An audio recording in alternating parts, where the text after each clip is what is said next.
हो और चाहे किसी भी देश के द्वारा संचालित किया जा रहा हो। मिशन के निश्चितता और अनिश्चितता के बीच बहुत ही महीन अंतर होता है, जिससे कि एक मिशन सफल या असफल होता है। लेकिन ना हम थके, ना हम हारे। हमने अपनी पिछली कमियों को सुधारते हुए आज पूरी तरह से आश्वस्त किया है कि लैंडर मॉड्यूल निश्चित तौर पे चंद्रमा की सतह पर सेफ और सॉफ्ट लैंडिंग करेगा। सभी दर्शकों की जानकारी के लिए अब हम इसरो के अब तक के सभी लूनर मिशंस की संक्षिप्त विवरण प्रस्तुत करेंगे। जी हाँ, इसरो का पहला मून मिशन चंद्रयान-1 अक्टूबर 2008 में पीएसएलवी रॉकेट के द्वारा सफलतापूर्वक प्रक्षेपित किया गया था। चंद्रयान-1 चंद्रमा के सतह पर पानी की खोज करके पहले ही इतिहास रच चुका है। यही कारण है कि आजकल विश्व के तमाम अंतरिक्ष वैज्ञानिक और स्पेस एजेंसियां चंद्रमा को और करीब से जानने के लिए उत्सुक दिख रही हैं। अगर हम बात करें चंद्रयान 2 की, जो इसरो का दूसरा मून मिशन है, जुलाई 2019 में इसरो के सबसे ताकतवर रॉकेट LBM-3 द्वारा सफलतापूर्वक प्रक्षेपित किया गया था और आज भी लगभग 4 साल बाद यह चंद्रमा के 100 किलोमीटर के सर्कुलर ऑर्बिट में घूमते हुए बहुत ही उत्तम क्वालिटी का डेटा प्रदान कर रहा है। मिशन के प्रारंभ में इसकी आयु 1 साल निर्धारित की गई थी, परंतु LBM-3 द्वारा बहुत ही सटीक इंजेक्शन और मिशन मैनेजमेंट की वजह से चंद्रयान 2 काफ़ी लंबे समय तक कार्यरत रहेगा। अब तक चंद्रयान 2 चंद्रमा के लगभग सभी भागों का चित्र ले चुका है। इसका एक बहुत ही महत्वपूर्ण पेलोड OHRC यानी कि ऑर्बिटर हाई रिजोल्यूशन कैमरा विश्व का सबसे बेहतरीन कैमरा है, जो कि चंद्रमा के सतह का लगातार पिक्चर भेज रहा है। अब मैं आरुषि जी से निवेदन करूंगा कि वो आप लोगों को इसरो के वर्तमान मिशन चंद्रयान 3 के बारे में बताएं। अभी आपने मिश्रा जी के द्वारा सुना इसरो के अब तक के लूनार मिशंस का विवरण। अब चलते हैं टुवर्ड्स चंद्रयान।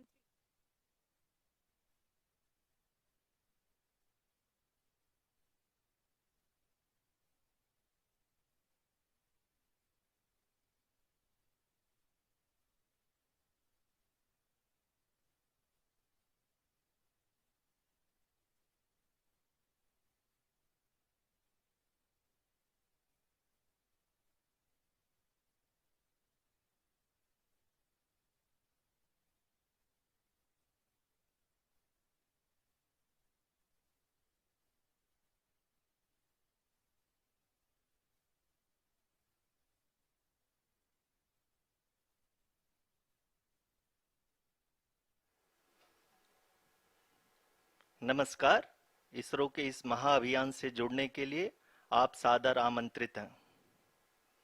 मैं पद्मदेव मिश्रा अपने को होस्ट श्रीमती आरुषि सेठ के साथ आप सभी को और देश विदेश से जुड़े सभी दर्शकों का हार्दिक अभिनंदन और स्वागत करता हूं।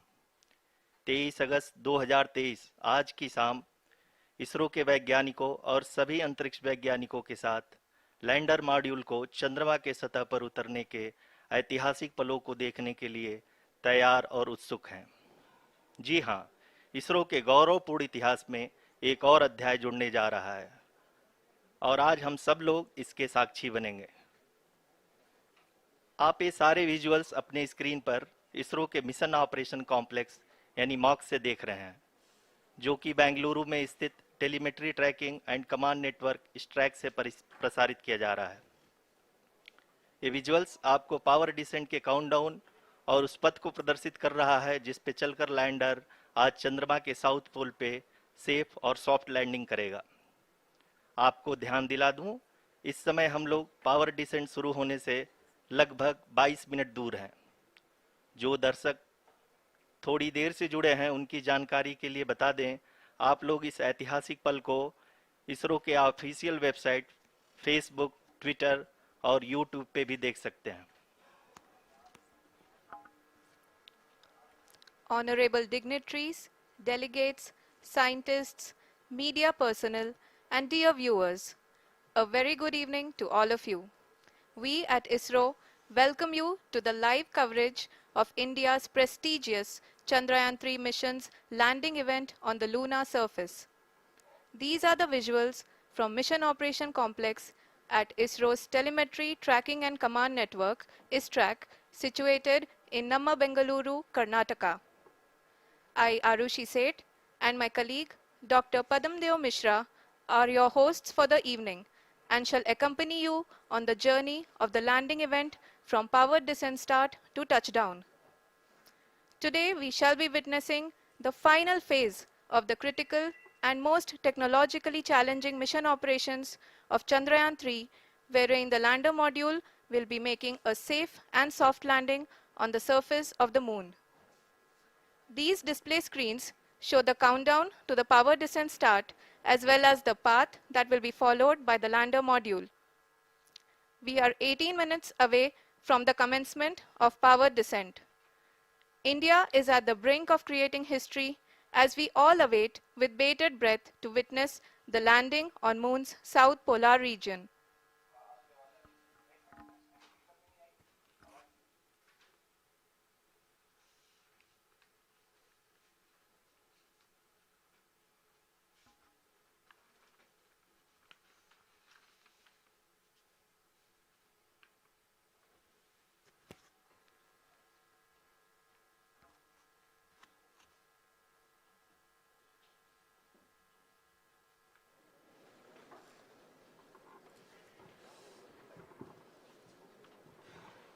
इसरो का पहला मून मिशन चंद्रयान-1 अक्टूबर 2008 में पीएसएलवी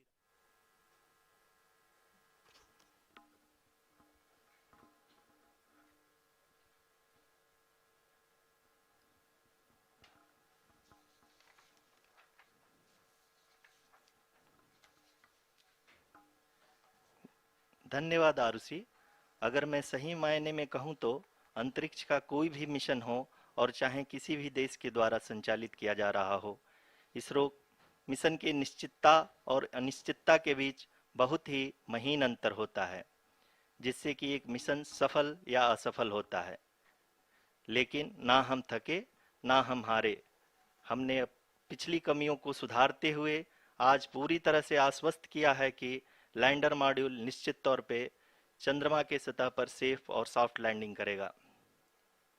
सभी दर्शकों के जानकारी के लिए अब हम इसरो के अब तक के सभी लूनर मिशंस को संक्षिप्त विवरण प्रस्तुत करेंगे।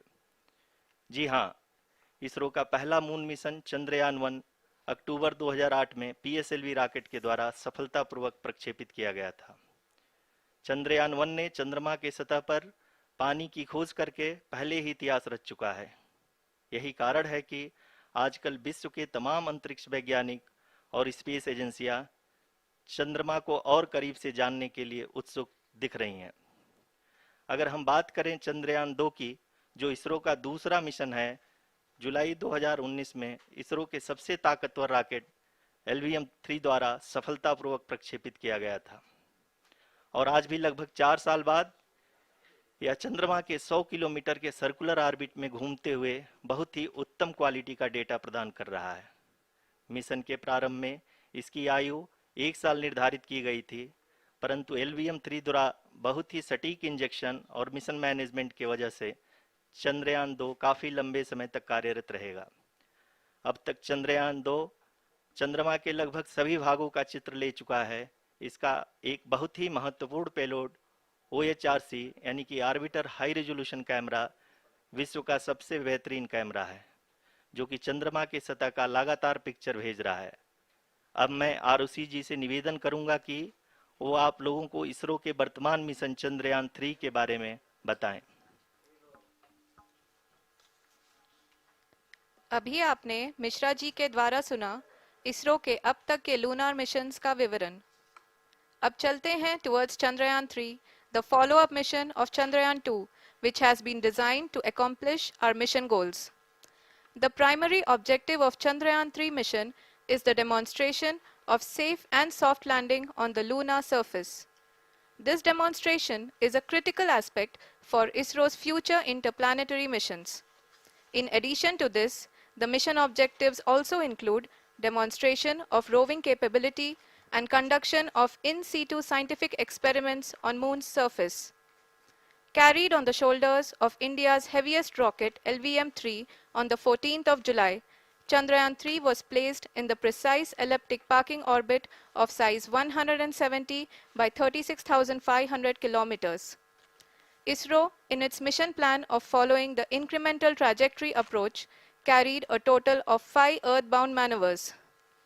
The fifth apogee raising maneuver, which took place on the 25th of July, placed the spacecraft in an orbit of 250 by 1,27,000 kilometers.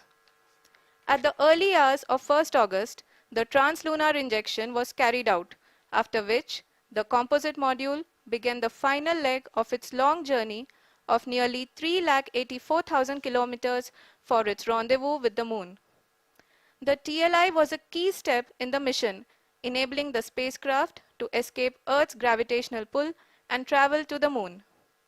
An orbit of 288 by 3,69,328 kilometers was achieved at the end of the translunar injection. जी हाँ, translunar injection किसी भी interplanetary mission के लिए बहुत ही आवश्यक परंतु कठिन operation होता है।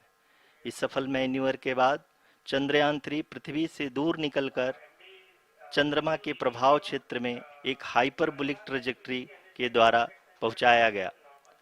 पुनः 5 अगस्त 2023 को लूनर ऑर्बिट इंसर्शन के द्वारा चंद्रयान-3 को 160 किलोमीटर के पेरिलून और 18,000 किलोमीटर के अपोलून के साथ चंद्रमा के इलिप्टिकल ऑर्बिट में स्थापित कर दिया गया। टीएलआई के तरह एलओआई भी एक बहुत जटिल ऑपरेशन होता है। इसमें हमें यह ध्यान देना आवश्यक होता है कि उपग्रह के वेगमान को एक निश्चित बिंदु से घटाया जा सके, अन्यथा उपग्रह चंद्रमा के प्रभाव क्षेत्र से बाहर निकल जाएगा। एलओआई के सफलतापूर्वक परिचालन के बाद चंद्रयान-3 की कक्षा को 4 बार और परिवर्तित किया गया। इस दौरान चंद्रमा की अधिकतम ऊंचाई को घटाकर 160 किलोमीटर कर दिया गया। इस पूरी प्रक्रिया में प्रपल्सन मॉड्यूल का लगभग 755 किलोग्राम ईंधन का उपयोग हुआ और चंद्रयान-3 के वेगमान को लगभग 850 मीटर प्रति सेकंड कम कर दिया गया। लैंडर मॉड्यूल को लगभग 150 किलोमीटर के सर्कुलर ऑर्बिट में स्थापित करने के बाद 17 अगस्त 2023 को प्रपल्सन मॉड्यूल से अलग कर दिया गया। पुनः लैंडर मॉडल के ऑर्बिट को 2 डीबूस्ट मैन्यूवर्स के द्वारा 150 किलोमीटर के सर्कुलर ऑर्बिट से घटाकर 25 गुणे 130 किलोमीटर के एलिप्टिकल ऑर्बिट में स्थापित कर दिया गया। इस दौरान यह भी सुनिश्चित कर दिया गया कि 800 न्यूटन के चारों थ्रोटेबल थ्रस्टर्स पावर डिसेंट के समय किसी भी चुनौती का सामना कर सकें।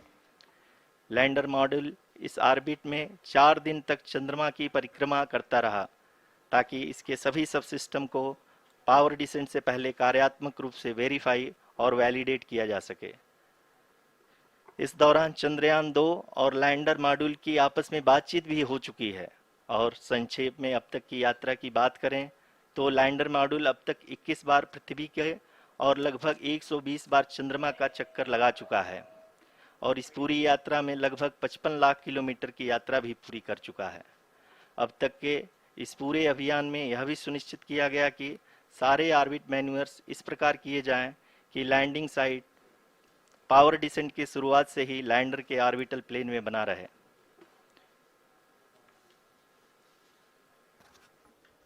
Make it further that is true indeed. We have arrived at the crucial juncture wherein the orbit plane contains the desired landing site at the start of powered descent. We are also happy to announce that live images from the Chandrayaan-3 lander imager camera is being received continuously. The demonstration of soft landing on the moon's surface is no ordinary feat due to the innumerable challenges and complexities involved. The lander velocity has to be killed from nearly 6,048 kilometers per hour without any aid from the thin and tenuous moon's atmosphere. The lunar dust at the time of landing and the craters and boulders scattered over the moon's surface make it further complicated to achieve this. The new and improved Chandrayaan-3 design has been built after envisaging all the scenarios which the lander module can encounter. With several software improvements, provision for full-level redundancies, a plethora of special tests, namely the integrated hot test, integrated cold test, and lander leg drop tests were carried out for the lander module.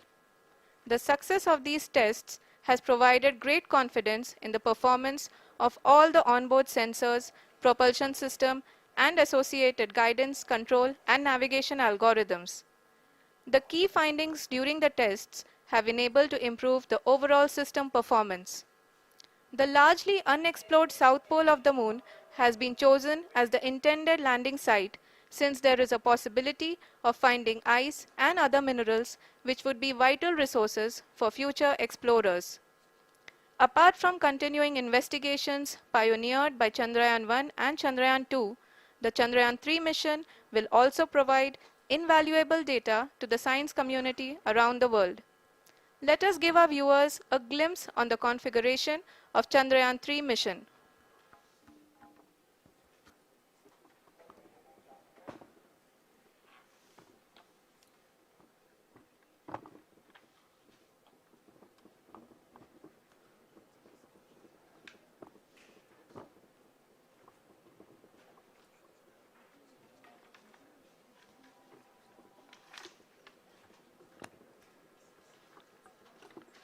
Chandrayaan 3 का mission plan लगभग चंद्रयान 2 के तरह ही बनाया गया है।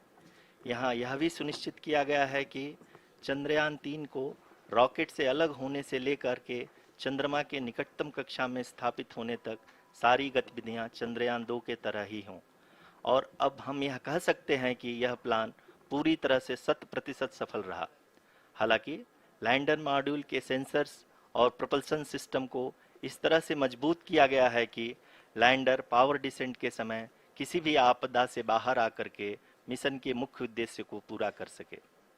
इस क्रम में लैंडर के मुख्य सेंसर्स कारा, लासा, LHBC, LDV और LHDAC का कार्यात्मक परीक्षण भी किया जा चुका है। LDV जो कि पूर्णतः स्वदेशी तकनीकी से बनाया गया एक नया सेंसर है, इसका मुख्य कार्य लैंडर के वेलोसिटी को तीनों अक्षों में कंप्यूट करना है। पावर डिसेंट के दौरान लैंडर के सटीक पोजीशन और वेलोसिटी का ज्ञान होना बहुत ही आवश्यक है। लिराप यानी laser inertial referencing and accelerometer package इस कार्य को पावर डिसेंट के दौरान बखूबी निभाएगा। ट्रैजेक्टरी जनरेशन जो कि चंद्रयान 3 मिशन के लिए बहुत ही अहम है, क्योंकि हर ऑर्बिट मैन्यूवर के बाद यह सुनिश्चित किया जाता है कि लैंडर की मिशन ऑब्जेक्टिव को ना बदले।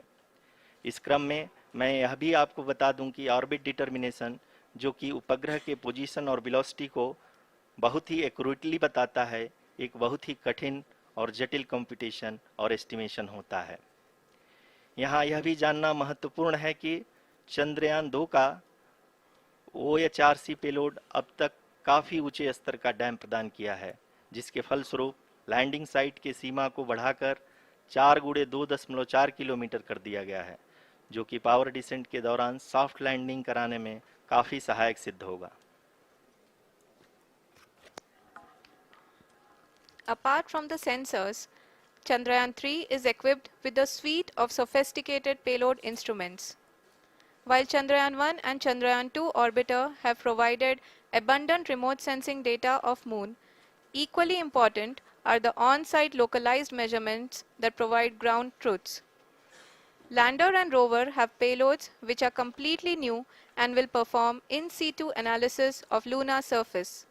The two spectroscopes on rover, APXS and LIBS, will actively measure the surface elemental abundances at the landing location and surrounding area. The lander carries a seismometer ILSA that can sense impact events and lunar quakes. The thermal probe CHAST will measure the temperature profile and thermal conductivity of Moon's regolith. The Rambha payload will carry out lunar ionosphere studies, while the laser retroreflector array shall be a passive location indicator for future spacecraft equipped with laser altimeter.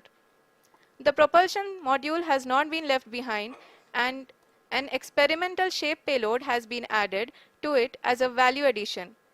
It will help in understanding the nature and characteristics of water-rich planets and will also aid in the future study of potentially habitable exoplanets. We are minutes away from the start of powered descent.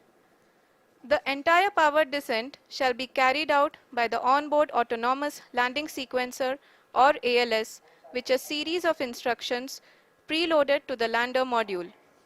These instructions include the commands to be executed, data to be collected and analyzed, and decisions to be made and executed autonomously throughout the powered descent.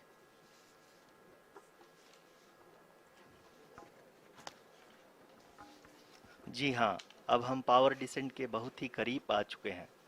हम आपको बताते चलें कि power descent को कुल 4 चरणों में बांटा गया है। सबसे पहले आता है रफ ब्रेकिंग फेज, जिसमें लैंडर की ऊंचाई को चंद्रमा की सतह से 30 किलोमीटर से घटाकर 7.4 किलोमीटर कर दिया जाएगा। इस पूरी प्रक्रिया को पूरा करने में लगभग 11.5 मिनट लगेगा और इसका समानांतर वेग 1680 मीटर प्रति सेकंड से घटाकर 358 मीटर प्रति सेकंड हो जाएगा। We have continuous flow of lander telemetry data from ISRO's Deep Space Network IDSN-32 located in Belalu, Bengaluru. The data is being acquired real-time by station and is flown to the Mission Operation Complex through our communication links. In addition to it, we also have support from ESA and JPL DSN stations. There will be no ground intervention once the ALS takes charge. The preparation for today's event had started 48 hours before, wherein various pre-selections and uplinking of parameters for the autonomous landing sequence were carried out. The whole descent is divided into 4 phases: the rough braking phase, the attitude hold phase, fine braking phase, and the local navigation phase or the terminal descent phase.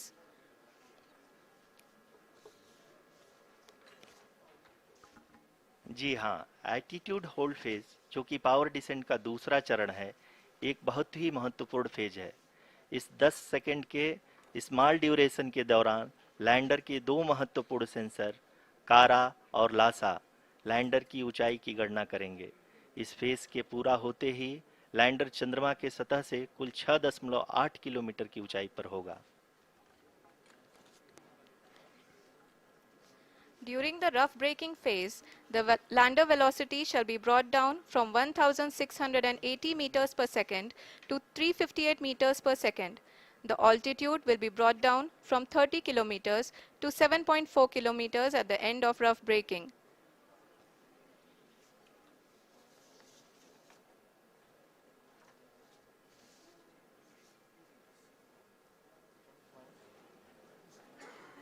Currently, we can see the scientists are analyzing the lander data.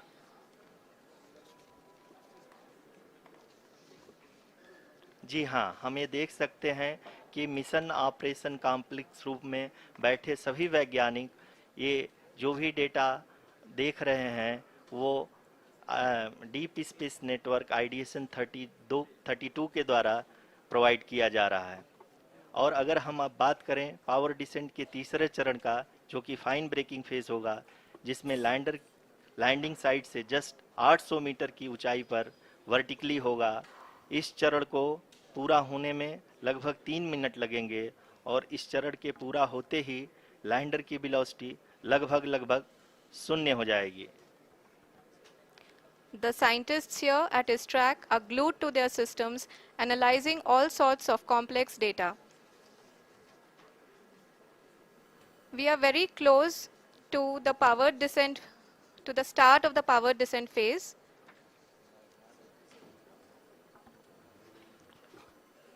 जी हाँ, अगर हम अब बात करें power descent के चौथे और अंतिम चरण का, जो कि लोकल नेविगेशन फेज या टर्मिनल डिसेंट फेज भी कहा जाता है, इस दौरान लैंडर के 2 इंजन बंद कर दिए जाएंगे और लैंडर के सेंसरों द्वारा इसके हाइट और वेलोसिटी की गणना इनर्शियल नेविगेशन को भेज दिया जाएगा।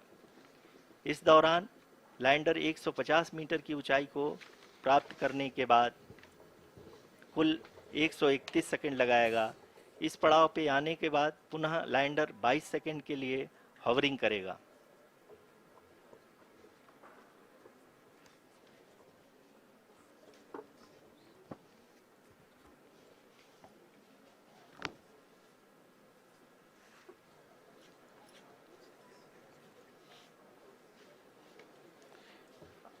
आप इस समय अपने स्क्रीन पे मिशन ऑपरेशन कॉम्प्लेक्स में बैठे सभी मान्यगणों को देख सकते हैं, जो कि बहुत ही उत्सुकता के साथ टेलीमेट्री डेटा को देख रहे हैं।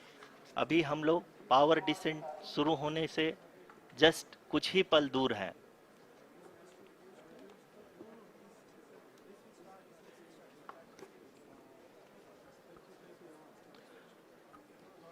पावर डिसेंट शुरू होने में लगभग 30 सेकंड ही बचा है और हमको ये सारे data mission operation complex room में आईडीएसएन 32 के द्वारा, जो कि लगातार लैंडर के कनेक्शन में बना हुआ है, प्रदान कर रहा है। Dear viewers, the pivotal power descent has begun and the lander module is propelling towards the moon's surface along the intended trajectory.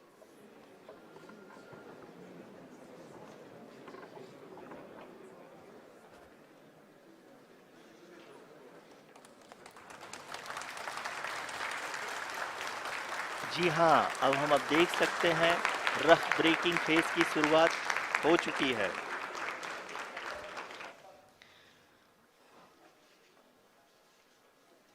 During this rough braking phase, the lander velocity shall be brought down from 1680 meters per second to 358 meters per second.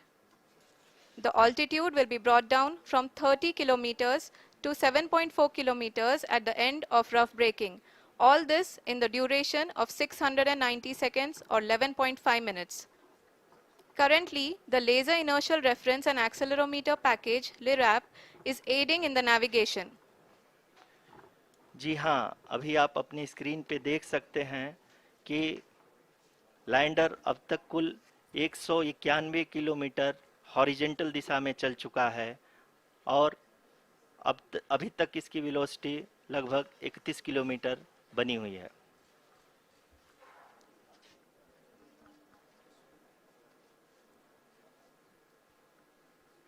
The lander module has traveled a distance of approximately 228 kilometers.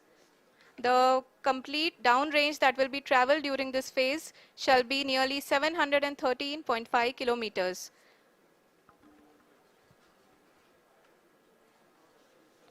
जी हाँ, कुल 745 kilometre के इस rough breaking phase में आप देख सकते हैं कि हम लोग लगभग अपनी यात्रा 20% कंप्लीट कर चुके हैं।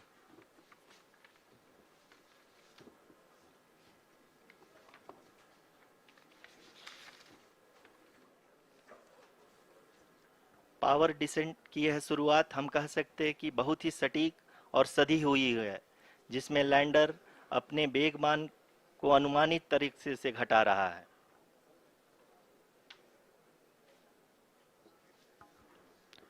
The altitude of the lander module will reduce from 7.4 kilometers to 6.8 kilometers.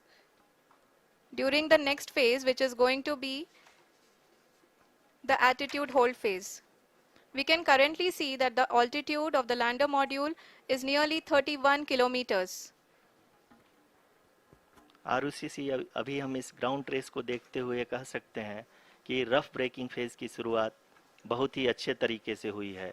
आप ये देख सकती हैं कि जो भी प्रोजेक्टेड ग्राउंड ट्रेस है, उसी पे अपना लैंडर मॉड्यूल आगे चलते हुए बढ़ रहा है। अभी तक ये देखा जा सकता है कि लैंडर मॉड्यूल लगभग 370 किलोमीटर क्षैतिज दिशा में चल चुका है। The mission operations team is analyzing the data. We can all see the seriousness and the concentration with which each and every parameter of the lander module is being analyzed. The performance so far seems to be nominal. जी आरुषि, चूंकि ALS activate किया जा चुका है, इसलिए ground से कोई commanding नहीं की जा रही है। इस दौरान आपके स्क्रीन पे सारे डेटा इसरो के डीप स्पेस नेटवर्क से रियल टाइम में आ रहे हैं। इस मिशन में सेकेंड और थर्ड ऑर्डर गाइडेंस पॉलिनोमियल का प्रयोग हुआ है, जो कि इनर्शियल थ्रस्ट और एंगल के हमेशा सुनिश्चित करेगा। During the entire descent, there is no ground intervention as the ALS has taken charge. The preparation for today's event had started nearly 48 hours before, wherein various pre-selections and uplinking of parameters were done. We can see that the vertical velocity of the lander module has been brought down. It is continuously coming down. And the ALS had already been initiated 1 hour before the scheduled time of the power descent start. Following this, the throttleable engine electronics module, the TECM, was switched on and lander was oriented to the favorable attitude. जी हाँ, आप अपने screen पे देख सकते हैं कि lander module जिसकी शुरुआत में वेलोसिटी 1680 मीटर पर सेकंड थी, लगभग 1150 मीटर पर सेकंड हो चुकी है, जो कि एक बहुत ही मैजेस्टिक शुरुआत कही जा सकती है इस रफ ब्रेकिंग फेज के लिए।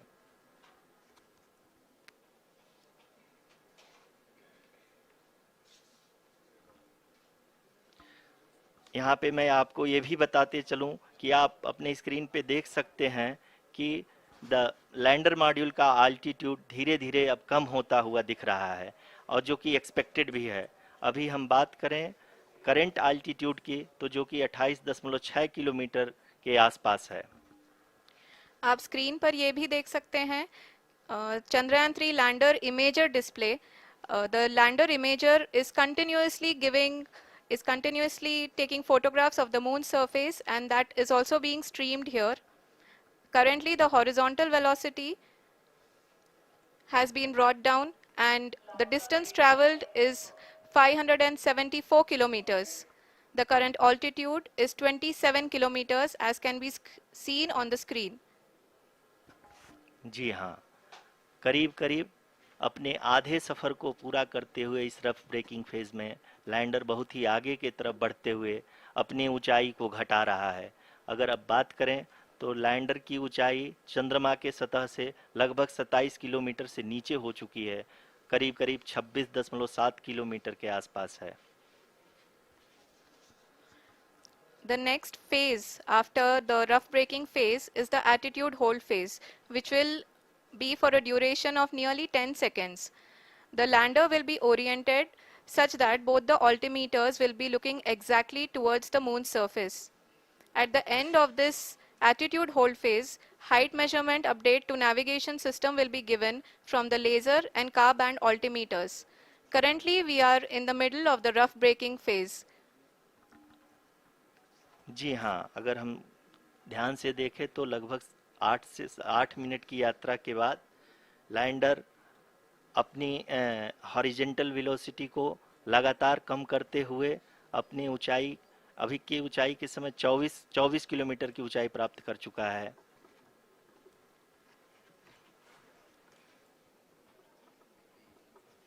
अब तक के आंकड़े को देखते हुए हम कह सकते हैं कि लैंडिंग पूरी तरह से नॉमिनल है।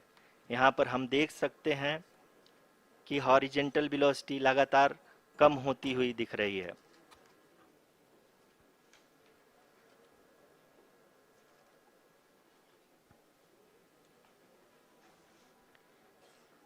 The altitude of lander from ground is currently 22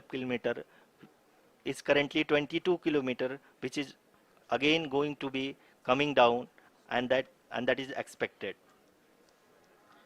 For the viewers who have joined now, we are in the power descent phase, and we are in the rough braking phase, which is the first phase of the power descent.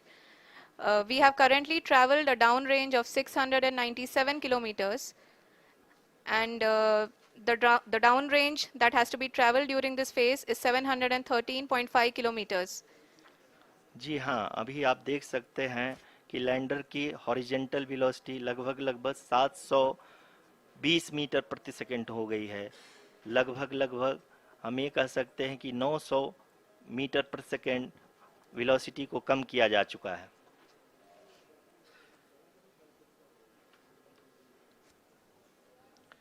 At the same time, we can see the altitude of the lander is just 17.8 kilometer from the moon surface, which is going to be around 7.4 at the end of the rough braking phase.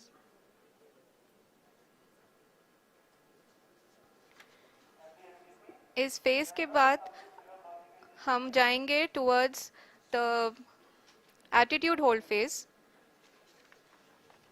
where we will be expecting sensor update from the laser and car band altimeters.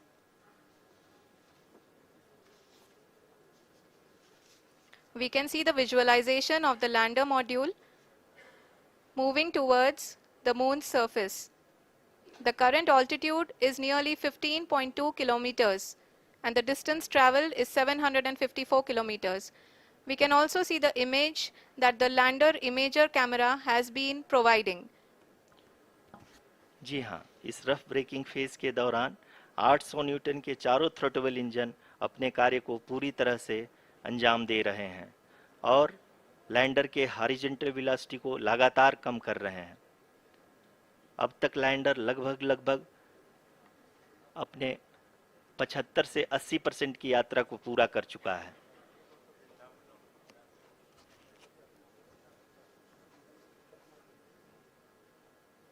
After the rough braking and the attitude hold phase, we shall be having the fine braking phase, which will continue for nearly 3 minutes. The whole phase is being driven by the autonomous landing sequencer and there is no intervention from ground. जी हाँ आरुषि, अभी आप अपनी screen पे देख सकती हैं कि जो करंट आल्टीट्यूड है चंद्रमा के सतह से लगभग 10 किलोमीटर के आसपास है। जी हाँ, हम अपने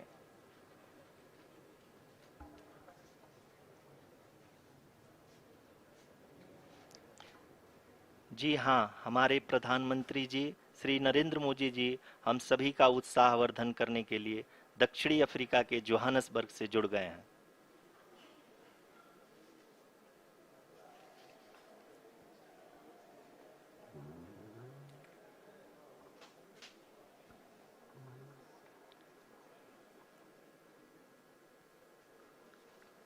Yes, we are privileged to have with us Honorable Prime Minister of India, Shri Narendra Modi ji, who has joined us from South Africa's Johannesburg to encourage us.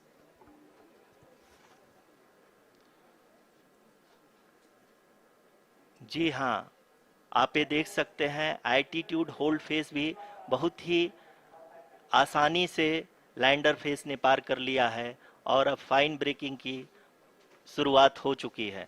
अभी हम ये देख सकते हैं कि लैंडर की ऊंचाई लगभग 5.6 किलोमीटर है, जो कि इस फेज के उपरांत लगभग 800 मीटर हो जाएगी।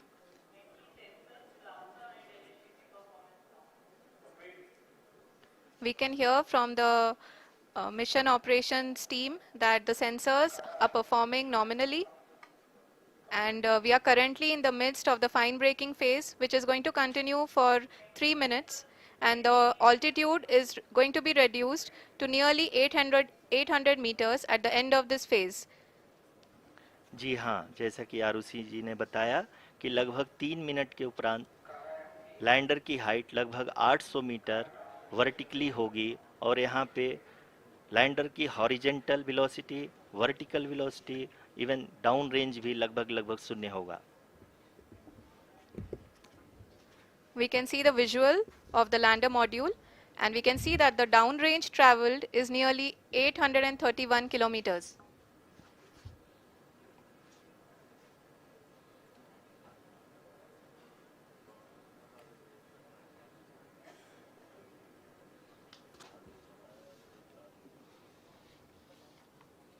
जी हाँ, आप अपनी स्क्रीन पे देख सकते हैं कि लैंडर की ऊंचाई अब चंद्रमा की सतह से लगभग 3 किलोमीटर से कम हो चुकी है।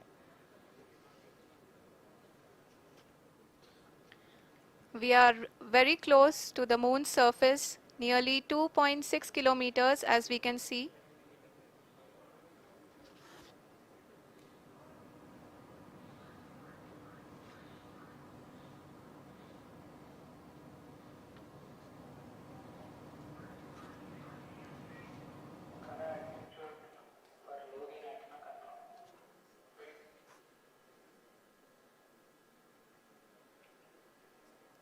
जी हाँ, अभी आप देख सकते हैं कि लैंडर की ऊंचाई लगभग लगभग 1 किलोमीटर के आसपास है।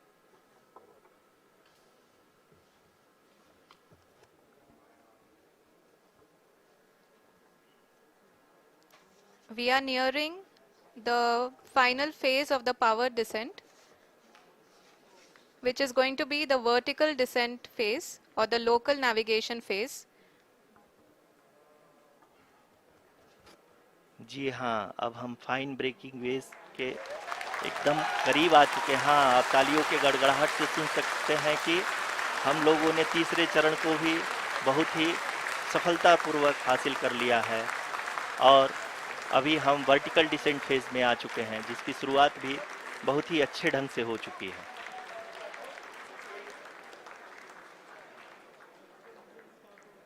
Lot of applause indicates that till now the performance has been nominal. We are in the vertical descent phase 1. The altitude is being brought down from 800 meters and we are nearing and approaching the lunar surface.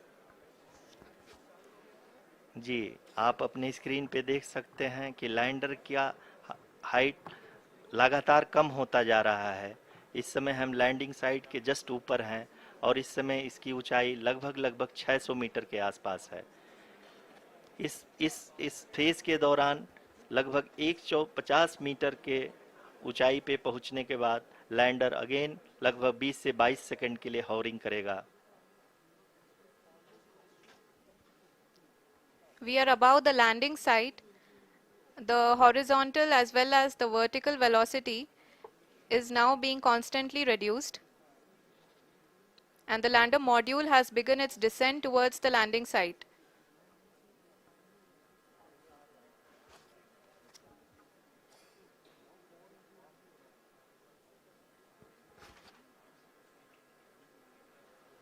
जी हाँ, आप अपने screen पे देख सकते हैं ये जो पथ निर्धारित किया गया है, लैंडर पूरी तरह से उसी को ही फॉलो कर रहा है। इस समय हम लगभग 200 मीटर की हाइट से भी कम आ चुके हैं।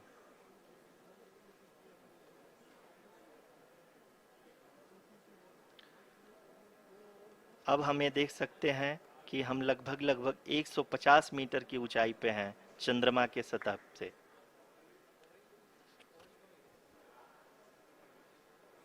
We are approaching the vertical descent phase 2, which will have the lander module hovering at nearly 150 meters above ji the हाँ, lunar surface. जी हाँ, आप इस तालियों के गड़गड़ाहट को सुन सकते हैं, जो कि सेकंड हाइवरिक फेज के कंप्लीट होने के बाद इन सारे वैज्ञानिकों के द्वारा की जा रही है।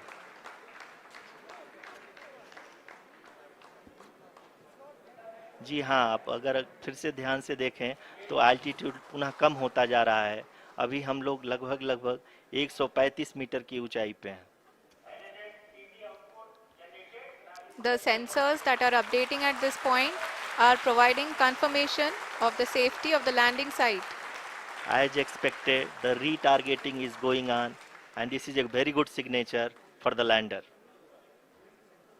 अभी आप ये देख सकते हैं कि लैंडर की ऊंचाई लगभग 65 मीटर के आसपास बची हुई है।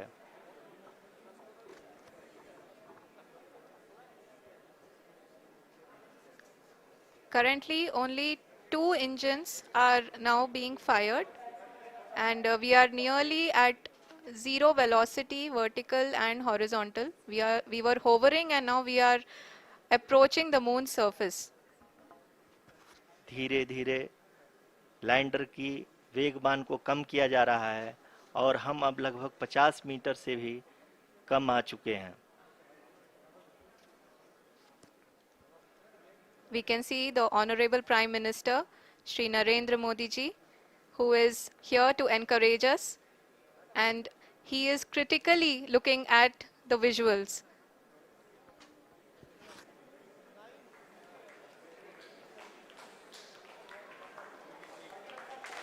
जी हाँ, आप अपने स्क्रीन पे देख सकते हैं कि हम lander module People are applauding. Let lander us all module wait to hear from the Secretary Department of Space and Chairman ISRO, Shri S. Somnath. Lander module पूरी तरह से सेफली और सॉफ्टली चंद्रमा के सतह पे लैंड हो चुका है। ये हम लोगों के लिए बहुत ही गर्व की बात है।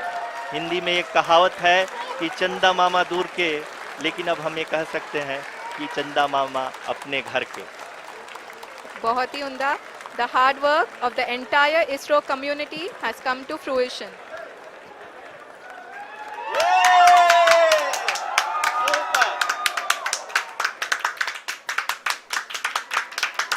आदरणीय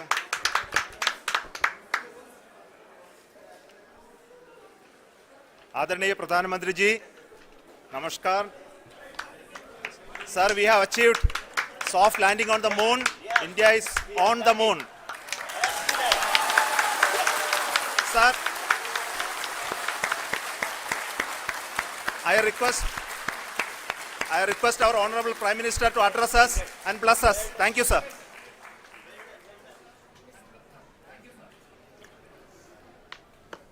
मेरे प्यारे परिवारजनों, जब हम अपनी आंखों के सामने ऐसा इतिहास बनते हुए देखते हैं तो जीवन धन्य हो जाता है। ऐसी ऐतिहासिक घटनाएं राष्ट्र जीवन की चिरंजीव चेतना बन जाती है। ये पल अविस्मरणीय है। ये क्षण अभूतपूर्व है। ये क्षण विकसित भारत के शंखनाद का है। ये क्षण नए भारत के जयघोष का है। ये क्षण मुश्किलों के महासागर को पार करने का है। ये क्षण जीत के चंद्र पथ पर चलने का है। ये क्षण 140 करोड़ धड़कनों के सामर्थ्य का है। ये क्षण भारत में नई ऊर्जा, नया विश्वास, नई चेतना का है। ये क्षण भारत के उदयमान भाग्य के आह्वान का है। अमृत काल की प्रथम प्रभा में सफलता की ये अमृत वर्षा हुई है। हमने धरती पर संकल्प लिया और चांद पर उसे साकार किया। और हमारे वैज्ञानिक साथियों ने भी कहा, India is now on the moon. आज हम अंतरिक्ष में नए भारत की नई उड़ान के साक्षी बने हैं। साथियों, मैं इस समय ब्रिक्स समिट में हिस्सा लेने के लिए दक्षिण अफ्रीका में हूं, लेकिन हर देशवासी की तरह मेरा मन चंद्रयान महाअभियान पर भी लगा हुआ था। नया इतिहास बनते ही हर भारतीय जश्न में डूब गया है। हर घर में उत्सव शुरू हो गया है। हृदय से मैं भी अपने देशवासियों के साथ, अपने परिवारजनों के साथ इस उमंग और उल्लास से जुड़ा हुआ हूं।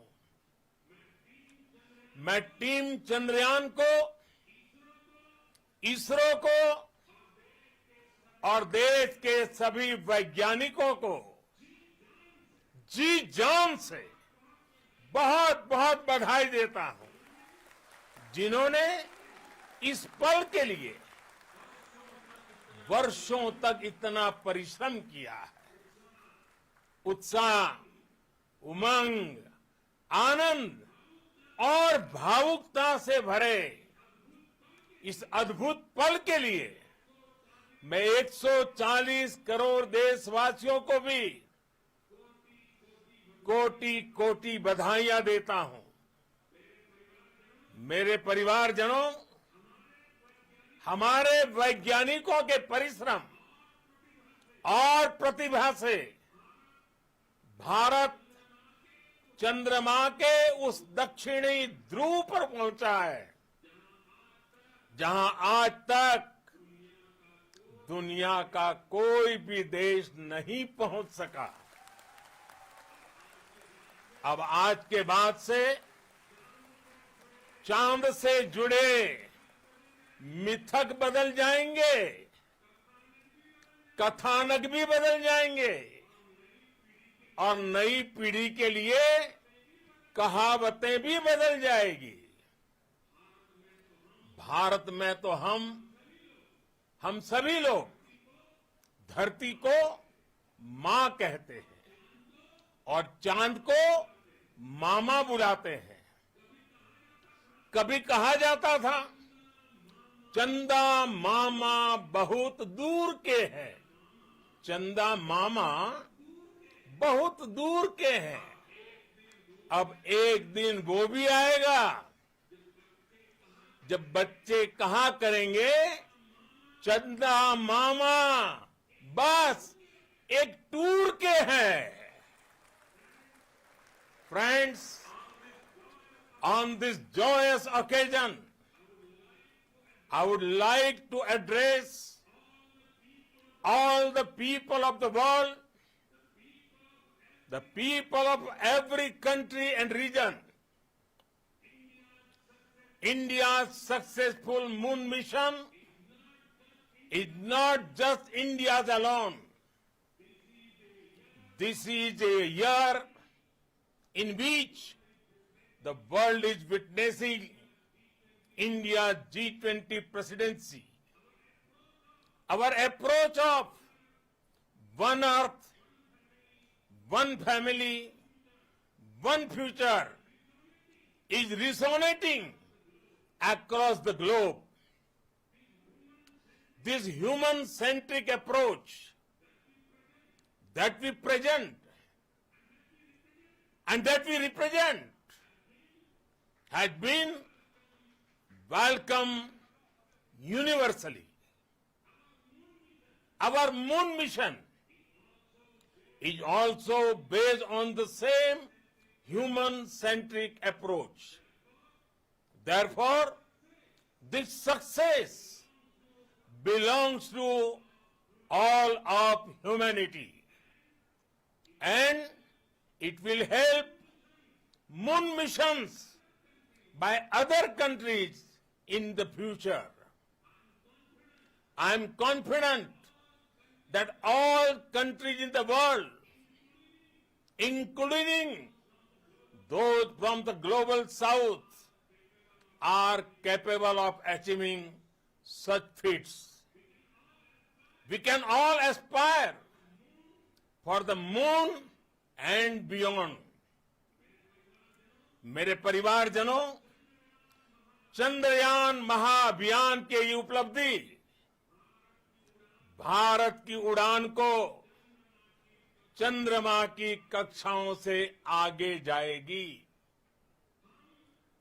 हम हमारे सौर मंडल की सीमाओं का सामर्थ्य परखेंगे और मानव के लिए ब्रह्मांड की अनेक संभावनाओं को साकार करने के लिए भी जरूर काम करेंगे। हमने भविष्य के लिए कई बड़े और महत्वाकांक्षी लक्ष्य तय किए हैं। जल्द ही सूर्य के विस्तृत अध्ययन के लिए ISRO Aditya L1 mission launch करने जा रहा है। इसके बाद शुक्र भी इसरो के लक्ष्यों में से एक है। गगनयान के जरिए देश अपने पहले ह्यूमन स्पेस फ्लाइट मिशन के लिए भी पूरी तैयारी के साथ जुटा है। भारत बार बार ये साबित कर रहा है कि sky is not the limit. साथियों, साइंस और टेक्नोलॉजी देश के उज्जवल भविष्य का आधार है। इसलिए आज के इस दिन को देश हमेशा हमेशा के लिए याद रखेगा। यह दिन हम सभी को एक उज्जवल भविष्य की ओर बढ़ने के लिए प्रेरित करेगा। ये दिन हमें अपने संकल्पों की सिद्धि का रास्ता दिखाएगा। ये दिन इस बात का प्रतीक है कि हार से सबक लेकर जीत कैसे हासिल की जाती है। एक बार फिर देश के सभी वैज्ञानिकों को बहुत बहुत बधाई और भविष्य के मिशन के लिए ढेरों शुभकामनाएं। बहुत बहुत धन्यवाद।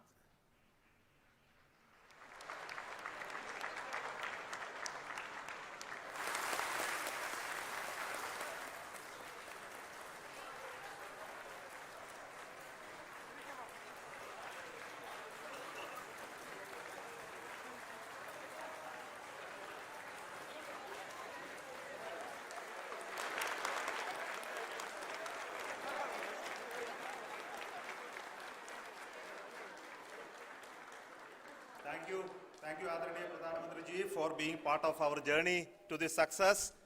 And let me take this opportunity to thank the people behind this mission, the project director of Chandrayaan-3. He is here. Veera Muthuvel, congratulations to you. The associate director, Kalpana, and the mission operations director, Srikanth. And the satellite was built at your house satellite center, Shankar and the director.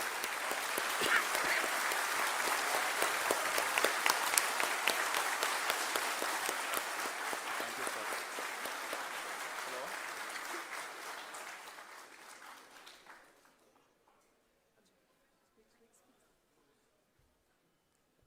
It's a great moment of happiness on behalf of team. It gives me immense satisfaction on achieving this goal as a project director of this mission.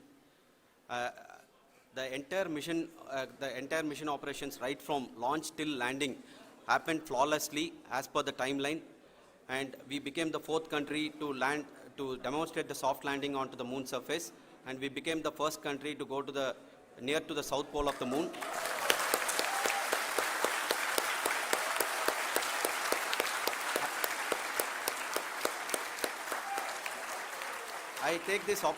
I take this opportunity to thank navigation, guidance and control team, propulsion team, sensors team and all the mainframe subsystems team who have brought success to this mission. I also take the opportunity to thank the Critical Operations Review Committee for thoroughly reviewing the mission operations right from launch till this date. The target was on spot because of the review process. I also thank the ISRO higher management, right from Chairman ISRO, Director URSC and all the center directors and higher ISRO officials. And finally, my thanks to the Chandrayaan-3 project executives spread across the ISRO centers. Thank you.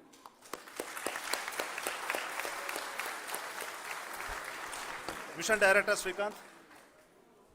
It gives me an immense pleasure to be part of Chandrayaan-3 and acting as Mission Director. I would like to thank each and every team member who has supported in carrying out all the mission operations flawlessly, and I would like to thank my senior management, Chairman ISRO, Director URSC, my senior colleagues and my team members for carrying out and supporting all the things carrying out in a proper way. Thank you very much. Associate Project Director Kalpana. Good evening to all. This will remain the most memorable and the happiest moment for all of us, for our team Chandrayaan 3. We have achieved our goal flawlessly. From the day we started rebuilding our spacecraft after Chandrayaan 2 experience, it has been breathe in, breathe out Chandrayaan 3 for our team. And starting from the reconfiguration to all the special tests and the simulations we have conducted meticulously, and this has been possible only because of our immense effort from our Chandrayaan 3 team, and of course with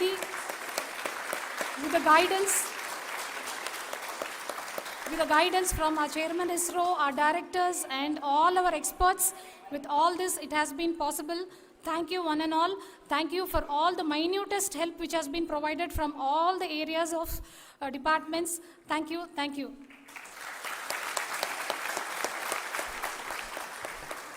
Now, Chandrayaan 3 is a result of the work done by thousands of scientists, engineers, our staff and industries and support team across ISRO and other places, other institutions.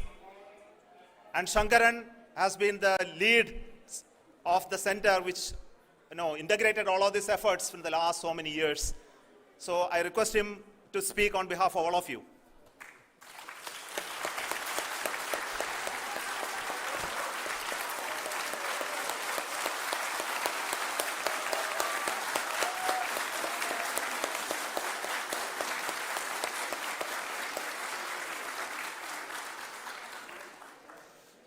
Thank you very much for the affection that has been displayed today now. Today, we have achieved what we set out to achieve in 2019. It was delayed by about 4 years, but we have done it. When Chandrayaan 3 was launched, after the separation of the spacecraft from launch vehicle, I said, I will speak the rest of the things after the soft landing. So here I will take a couple of minutes to tell the tremendous amount of effort that has been put in by the entire project team. When I say project team, it is not just only the project director and associate project director. Of course, they are the face of the project. They have been living, sleeping, eating, breathing Chandrayaan for the last 4 years. They have been supported by such a large number of people, particularly in the navigation, guidance and control area, propulsion system. This area, the amount of effort that has been put by people, the number of simulations that have been done, the number of reviews they have gone through, the amount of criticism they faced and overcome that. It is, as a person who has been watching this for the last 4 years along with them, my heart goes out for them. The amount of effort is tremendous. That is what ISRO is all about. That is what our organization has taught us to do. Now today, this success has put us even more higher responsibility, as the Honorable Prime Minister was telling, because we have set the bar now so high. Nothing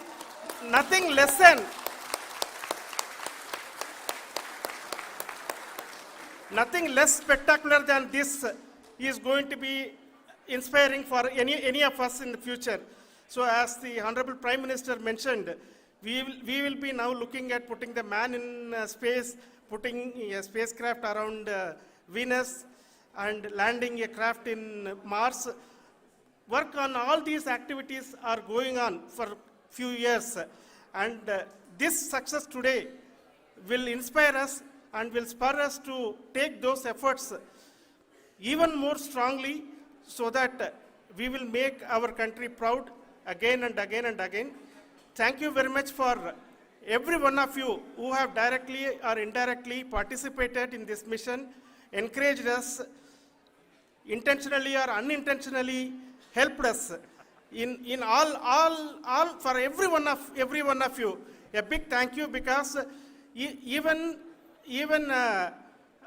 casual remark, an unintended point can help a person who is striving to reach a goal.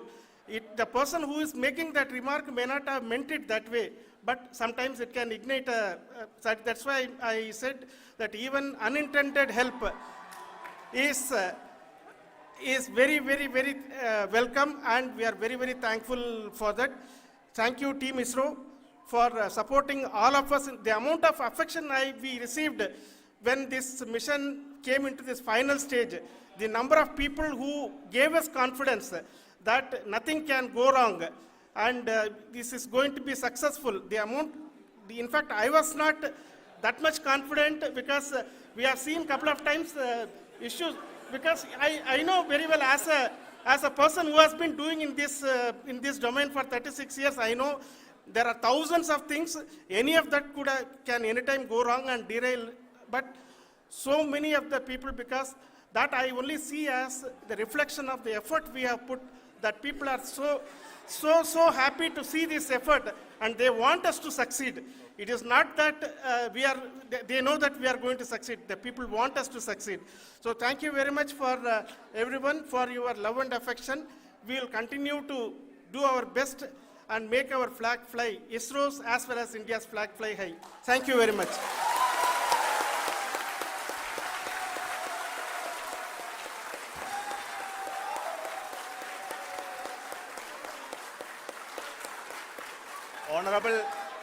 Honorable Prime Minister called me and conveyed his greetings to each one of you and your family for the wonderful work you did in ISRO. Thanks are to him for the support that he is giving to us for missions like Chandrayaan 3 and the missions that are in the offing. I think that's a great word of comfort that we are receiving for pursuing the inspirational work that we are doing for the nation. I want to tell you, and I want to thank you also for each and everyone who prayed with us in the last many days, who wanted this success to happen in ISRO. I thank all those people all around the country and maybe beyond the country for their blessings and wishes and affection that he has given to each one of us for doing this work for the last so many years. I want to specifically thank some senior people who have been standing with us, especially the name of Kiran Kumar sir and Mr. Kamalakar, Sri Koteshwar Rao. They have been helping so much. They were part of the team to help them to get the confidence and get the reviews done to ensure that nothing goes with any mistakes.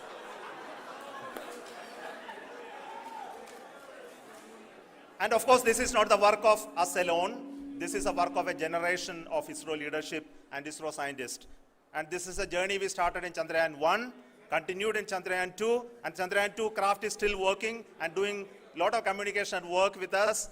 And all the team that contributed to building Chandrayaan 1 and Chandrayaan 2 should be remembered and thanked while we celebrate Chandrayaan 3. And this is an incremental progress and definitely a great, huge one it is. And thank you so much for all the support and work that you have done. Thank you.